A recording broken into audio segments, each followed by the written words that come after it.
5000 ஆண்டுகள் பழமையான மெசபடோமியா எனும் ஈராக் நாட்டில் இருந்த ஒரு நகரம் தமிழர்களுடன் தொடர்பு கொண்டிருந்தது.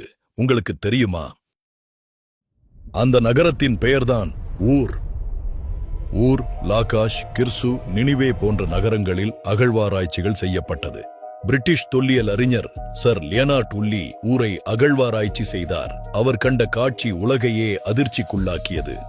தங்க கிரீடங்கள், யந்திர வீணை, மாணிக்கக் கற்கள் மற்றும் தந்தங்கள் கிடைத்தன. ஆனால் ஒரு சிறிய சிவப்பு மணி உலக வரலாற்றை மாற்றிவிட்டது. ஏனென்றால் அது இந்தியாவிலிருந்து வந்தது என உறுதிப்படுத்தப்பட்டது. இதன் மூலம் கிமு 2600 முதல் 1900 வரை ஒரு மிகப்பெரிய கடல் வர்த்தகம் இருந்தது உறுதியாகிறது. மிளகு, ஏலக்காய், லவங்கப்பட்டை, பருத்தி ஆடைகள், தந்தம், தேக்கு, மாணிக்க கற்கள் மற்றும் சிவப்பு மணிகள் வர்த்தகம் செய்யப்பட்டது. இந்த சிவப்பு மணிகள் செய்யும் தொழிற்கூடங்கள் ஈரோடு மாவட்டம் கொடுமணல் அகழாய்வில் கண்டறியப்பட்டுள்ளது. கிமு 3500 ஆண்டுகளுக்கு முன்னரே நம் முன்னோர்கள் கடலை வென்றனர், உலகை வணிகத்தால் இணைத்தனர்.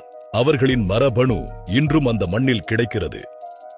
யூப்ரடீஸ் நதிப்படுகையில் கிமு 2500 முதல் கிபி 500 வரையிலான காலகட்டத்தில் மண்ணில் புதைக்கப்பட்ட மனித எலும்புகளிலிருந்து மரபணு ஆய்வு நடத்தப்பட்டது. அந்த எலும்புகளில் மைட்டோகாண்ட்ரியல் DNA M65A1 என்ற வம்சாவளி கண்டுபிடிக்கப்பட்டது.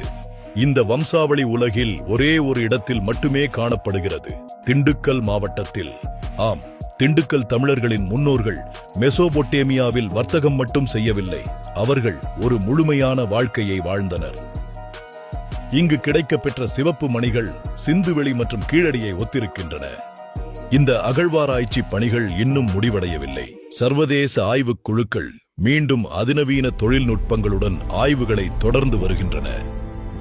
மேலும் பல புதிய தரவுகள் விரைவில் வெளிவரப் போகின்றன.